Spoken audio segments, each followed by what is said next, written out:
こんにちは、ハリケーンフットボールです。今回の教材は、セルティックの前田大然に関する動画です。直近ではまた前田大然に関する噂が出てきていますが、今回のセルティックファンチャンネルであるライアン111からの動画では、ブレントフォードがヨアヌ・ウィサの代役として、前田大然を第一候補として獲得しようとしている報道と、セルティックと前田大然が契約延長について交渉を始めたというような報道に関して、その報道の出所や信憑性などを話しながら、現状と今後の展開について話しています。個人的にはブレントフォードの話は信憑性が高そうですが、実際にどのように話しているのか、チェックしてみましょう。Ladies and gentlemen, welcome back to the channel, and following on from Celtic's big win against Newcastle in pre-season yesterday, it's time to catch up on a few transfer related stories, a couple of departures looking set for the very near future at Celtic, and obviously a big question today surrounding Daizen Maeda's future. I've done the reading so you don't have to. I'm here to deliver my verdict, and all of those rumours, will he sign a new contract? Will Brentford get their man? It's all doing the rounds today, so bear with me, and I'm going to try and give some form of clarity on the matter. But it's one of those unknown ones, isn't it? I don't want to jinx nothing, so I'll try my best not to. If you haven't already, please make sure to hit like and subscribe. That would be much appreciated as we're about to hit 51,000 subscribers. Thank you all for the support throughout this pre-season and transfer window. We're going to charge on with that today, and I guess we should start with those Daizen Maeda rumours. I am keen to urge you all watching, don't start crying, don't get scared yet. Daizen Maeda isn't out the door, and I hope it remains that way for the remainder of the transfer window. So Daizen's name has been doing the rounds on social media these last few hours. Some Celtic fans feel threatened by the possibility of Brentford coming in to snap up our best player. You could say, well, he was certainly our best player last season, Celtic's player of the year, the player of the year in Scotland, and subject to heavy interest down south. We heard reports way back at the start of the window, just before it opened up, that Brentford could be looking at the possibility of signing Daizen Maeda, and now, as they prepare for the potential departure of forward Wissa to either Newcastle United or Tottenham Hotspur, by the looks of things, Daizen Maeda is once again being touted as a potential replacement. Now, let's see where these stories came from, and let's talk about the probability and everything else. We also have to talk about Brendan Rodgers' comments surrounding a Daizen Maeda contract extension. But it's coming from articles like this today, from Team Talk, who posted this headline that Brentford want prolific striker as Yoane Wissa replacement. Now, the interesting thing about this, and I will zoom in for the courtesy of you all, Fraser Fletcher is the journalist that wrote this article, and I've said this a million times as of late, and I feel like you need to always say it in these transfer windows. My job isn't to discredit any journalists, right? But I think that most of us are aware that when we see an article written by Fraser Fletcher, it's not one to get all that worried about. But he does go on to report that Brentford have identified Celtic's deadly striker Daizen Maeda as the prime candidate to replace Yoane Wissa, who is attracting significant interest from Premier League clubs Newcastle and Tottenham Hotspur. They're bracing themselves for that departure, and they're planning to make the reinforcements to, of course, improve on the departures of Wissa and Brian Mbeumo, who could be off to Manchester United. Sources indicate that Maeda's representatives have been in discussions with Brentford, signalling the club's intent to act swiftly, regardless of whether Wissa leaves or not. So apparently talks between Daizen Maeda's representatives and Brentford have already taken place.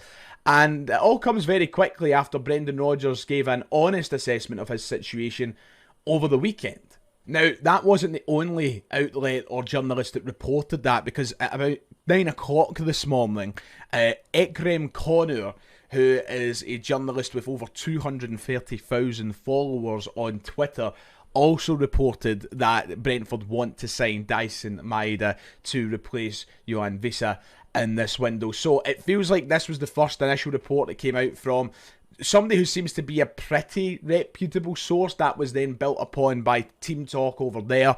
And yeah, some people getting worried, some people getting a little bit nervous. And there's so many conflicting things out there right now. It makes it a very difficult situation to read, because articles like this have also popped up today. This one came from Japan, that Daizen Maeda is in talks with Celtic. over a new deal, despite Brendan Rodgers saying he had no updates. And we'll come to the manager's comments in a moment. Now, the thing is, just like I said a moment ago, with sources we can't really trust and we can't really take verbatim, this seems to come from Football Insider, and the less said about Football Insider, the better. However, this article from Football Asian, it says that Daizen Maeda is reportedly in negotiations to extend his contract with Celtic despite interest from Premier League clubs. Now, they name different clubs in this article that aren't Brentford. In fact, Brentford aren't named at all in this article, and that makes me think that once more, we can't really take these things as fact or even remotely true, because I think it's all a bit of a stab in the dark. Which leads me to this. Amongst all the uncertainty, the most trustworthy person we can speak to and listen to right now is the manager, is Brendan Rodgers, who's closer to the player than most people and closer to the situation than 99.9% of people.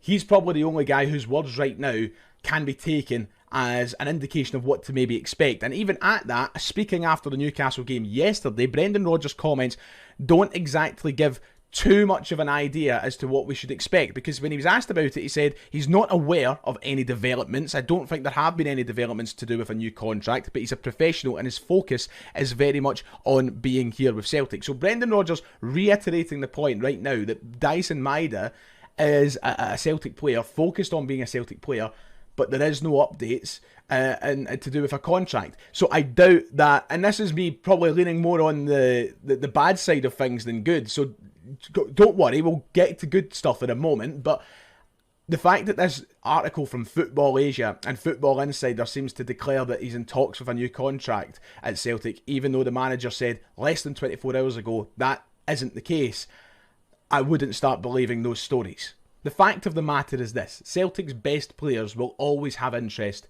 from bigger leagues around the world. Even though Brentford are a minuscule, tiny club, in comparison to Celtic, the lure of the Premier League and the financial capabilities of sides like that mean that, you know, it's easy for them to come and poach your best players.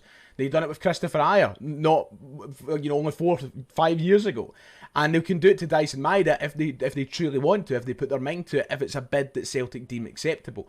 So I wouldn't rule out this is nonsense. I think that Brentford will come back to the well to try and sign Daizen Maeda, but as long as we're doing our business behind the scenes to try and convince him Celtic's a better place to be, Champions League football's here, we'll give you more money, etc., then we've got to throw the kitchen sink at it. He's an invaluable player, and unless we get money that is too daft to knock back, we should be keeping our invaluable players around, and Daizen Maeda is one of them. So I don't like to be that guy, but I would look at these reports and look at them with a fair bit of caution. That's not me being trying to kind of scaremonger or anything like that. You've just got to be realistic sometimes. The good thing is the places that the stories have come from aren't any of great reputable knowledge, it seems. We haven't had the Fabrizio Romano, we haven't had a David Ornstein talking about it yet, so I would hold tight on getting worried or getting scared that Daizen Maeda is going to be leaving Celtic this week until we get news from one of those big sources or somebody closer to home like a Stephen McGowan. Then I would just remain calm. For the time being, remain calm. Celtic aren't in a position where they can even consider accepting a bid for Daizen Maeda, in my opinion. Even if they do receive something upwards of £25-30 million, which is the bare minimum we should be taking for him, by the way, we aren't in a position. The squad is too light. We haven't even improved on the departure of Nicholas Kuhn, let alone thinking about having to improve on Daizen Maeda. We're just not ready for it yet. So Daizen seems happy here. I think that Celtic's a better place to be than Brentford. They're one of the teams that are getting spoke about being relegation candidates this year with the absence of Thomas Frank. So I don't see why we shouldn't throw the kitchen sink at it and try and keep him around. Yeah, it's hard to compete with the money down south, but Brentford are Brentford. It's not Manchester United. It's not even like those upper half kind of sides, your Evertons and your Fulhams and guys like that who have had Premier League sustainability for quite a while. You know, this is Brentford, and I mean that with all due respect. So there's a long way to go in this window. I was pretty confident Daizen would stay because we haven't done enough work yet in the window to replace him confidently. But we're just going to have to hold out and remain patient. But these are rumours that I imagine might persist between now and September 1st, and you're just going to have to be ready for that. A couple of wee stories to gloss over before we round up Sunday's quick update. Marco Tilio is set to leave Celtic by the looks of it this week. Florian Plettenberg of Sky Germany reported that Marco Tilio to Rapid Vienna, who we've got quite a relationship with, it seems nowadays, is a done deal, or considered a done deal. It's a loan with an obligation to buy, which becomes valid if he starts 20 competitive matches. The fee upon activation will be around €1.5 million. There will be a €400,000 loan fee for the 23-year-old, which means if he essentially, let me dumb it down for you, if he starts 20 competitive games for Rapid Vienna, we will come into money of around €1.9 million, which is indeed a profit on Marco Tilio. A very small profit, but a profit, which is insane considering he's played half an hour of competitive football for Celtic. That's right, since signing 2 years ago, he's played half an hour of competitive football, but he's getting his move to Rapid Vienna by the looks of it. That should be done and dusted in the next week. It was never going to work out for him at Celtic. I think we can all just be honest about that. So I wish him the best of luck. Somebody who, yeah, maybe would have liked to have seen more of. Clearly wasn't. It came at Celtic at a very weird time, let's just be real. And not worked out at all. So best of luck to him, and that should be done this week.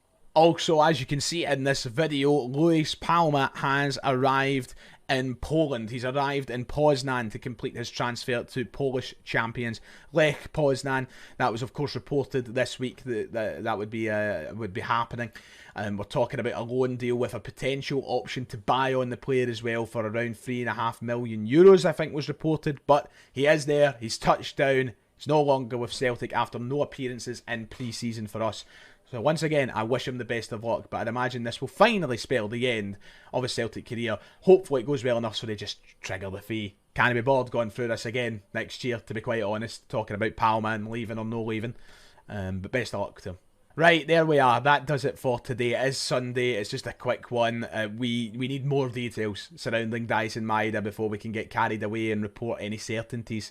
There's no certainties yet, and that's why I'm saying keep your knickers on, right? We're no away yet, so I'll be talking about it all week if anything comes out about it, and I am praying to God every night that Dyson Maeda remains a Celtic player come September 2nd. You as well. Get praying. Get praying. Whether you believe or not, get praying. Take care of yourself. God bless. And I'll see you all next time. 次は解説です。スコットランドらしい発音はもちろん、それらしい表現や文法もありましたが、ボキャブラリーも面白いものや便利なものが多くありましたので、早速本日の解説をチェックしてみましょう。I'm here to deliver my verdict, and all of those rumours. バーディクトという単語は、もともと裁判用語で、評決や判決を意味し、陪審員が有罪か無罪かを決めるときに使うのが本来の使い方です。日常会話では、最終的な意見や評価といった意味でもよく使われます。フォーマルにもカジュアルにも使える便利な単語なので、状況に応じて意味をつかみましょう。I'm here to deliver my verdict, and all of those rumours. I'm here to deliver my verdict, and all of those rumours. And I will zoom in for the courtesy of you all. コーテシーは、礼儀や親切な行いを意味する丁寧な言葉です。例えば、誰かに道を譲ったり、お年寄りに席を譲るときなどに使えます。また、写真や映像などの引用元や提供元を表すときにもよく見かけ、これは、誰々のご好意による提供です。という意味で使われます。英語圏では、丁寧で思いやりのある行動が社会的に評価されるため、日常生活でもビジネスでもよく使われます。フォーマルな印象を持つ語ですが、場面に応じてカジュアルにも使えます。And I will zoom in for the courtesy of you all. And I will zoom in for the courtesy of you all. They're bracing themselves for that departure. ブレースワンセルフは、これから辛いことやショックなことが起きるから、心の準備をしようという意味で使います。直訳は、自分を固定するや、踏ん張るという漢字で、物理的にも心理的にも、備えることを指します。ニュースで災害や経済危機の前に、ブレースユアセルフと警告したり、日常会話で、言いにくいことだけど、という前置きにも使われます。とてもよく出る口語表現なので、感情的な準備をするときの決まり文句として覚えておくと便利です。Well, they're bracing themselves for that departure. They're bracing themselves for that departure. Then we can't really take verbatim. バーベーティムは、一語一句そのままにや、文字通りにという意味の副詞と形容詞で使われる単語です。例えば、誰かの発言を正確に書き取ったり引用したいときに使われます。ビジネスでは会議記録。法律では証言。メディアではインタビューの書き起こしなどでよく見られます。日常会話ではフォーマルな響きですが、ニュースや文書では非常に使われやすい単語です。Then we can't really take verbatim. Because I think it's all a bit of a stab in the dark. スタブ・イン・ザ・ダークは当てずっぽうや手探りでの予測という意味のイディオムです。暗闇の中でやっと何かを指すように確かな情報がないまま行動したり答えを出すときに使われます。試験で多分これかなと適当に選ぶとき、または明確なデータがない状態でビジネスの決断をするときにも使われます。日常会話ではカジュアルにただの勘だけどねといったニュアンスで頻繁に登場します。発音もインパクトがあるのでネイティブ風に使えると表現力がぐっと上がります。Because I think it's all a bit of a stab in the dark. Because I think it's all a bit of a stab in the dark. Then we've got to throw the kitchen sink at it. スローザキッチンシンクアットは全力を注ぐや総動員するという意味のとても印象的なイディオムです。元の意味は家にあるもの全部、台所の流し台まで投げるほど徹底的にやるという比喩的な表現です。スポーツ、ビジネス、交渉など重要な局面で最後の手段まで使い切る姿勢を表すときによく使います。ネイティブらしい表現力を高めたい人にぜひ覚えてほしい一文です。Then we've got to throw the kitchen sink at it. Then we've got to throw the kitchen sink at it. And unless we get money that is too daft to knock back. ダフトは愚かなや馬鹿げたといった意味を持つカジュアルな形容詞です。特にイギリス英語圏で日常的によく使われる語で、アメリカ英語ではシリーやダムに近い表現です。誰かのアイデアや発言に対してザットスダフトといえばそれバカじゃないという意味合いになります。ただしトーンによっては親しみを込めた軽いツッコミにもなるため文脈が重要です。イギリスドラマやコメディで品質する単語なので覚えておくとネイティブの自然な感覚が身につきます。ノックバックは断るという意味と酒を一気に飲むという2つの意味で使われるイギリスやオーストラリア英語でよく見かける表現です。例えばオファーを断ったという場合やビールを一気に飲んだといった場合に使われます。口語的な響きが強くフォーマルな場ではあまり使われませんが映画やドラマではよく聞くリアルな表現です。And unless we get money that is too daft to knock back, and unless we get money that is too daft to knock back, and unless we get money that is too daft to knock back, trying to kind of scaremonger or anything like that. スケアモンガーは恐怖を煽る人という意味でしばしばネガティブな文脈で使われます。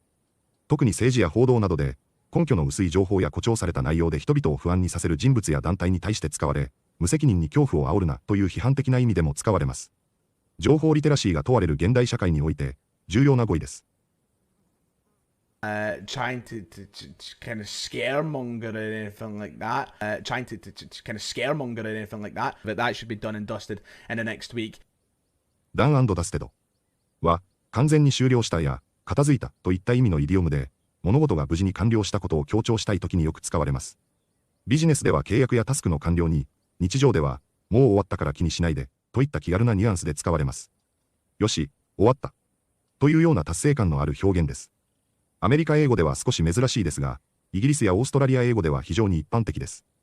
フレンドリーでポジティブな印象を持つ表現として覚えておきましょう。But that should be done and dusted in the next week. But that should be done and dusted in the next week. And that's why I'm saying keep your knickers on, right? Keep your knickers on は特にイギリス英語圏で使われる軽くユーモラスに人をなだめる表現です。ニッカズはイギリス英語で女性用の下着を指す単語ですが、このフレーズは性的な意味ではなく、ちょっと大げさになってる相手を茶化しながら落ち着かせる時に使います。怒っている人や慌てている人に向かって言えば、大げさにしすぎだよ。そんなに興奮するなと笑いを交えたトーンになります。親しい間柄での冗談としてよく使われますが、フォーマルな場では避けるべき表現です。And that's why I'm saying keep your knickers on, right? And that's why I'm saying keep your knickers on, right? いかがでしたか？個人的には、ステップアップしたいと前田大然本人が話している中で、このタイミングで契約延長をすることなんかあるのか、と思っていましたので、その記事は読むことすらしませんでしたが、ブレントフォードの獲得の話は、もう前田大然の代理人とも話をしているというものでもあり、進展のある話だろうと思っていますし、何より期待しています。確かにトーマス・フランク、エンベウも、さらにウィサも対談するとなれば、もうすでに降格争いに巻き込まれる可能性も高くなってきますが、だからこそ、その大事なポジションに、前田大然を入れようとしていることは、大きな期待がされているということでしょう。何にせよ、早く他のクラブで見たいというのが一番なので、セルティックは山田真に引き継ぎ、前田大然にはプレミアリーグでチャレンジしてほしいと思います。本日もご視聴いただきありがとうございました。またすぐにお会いしましょう。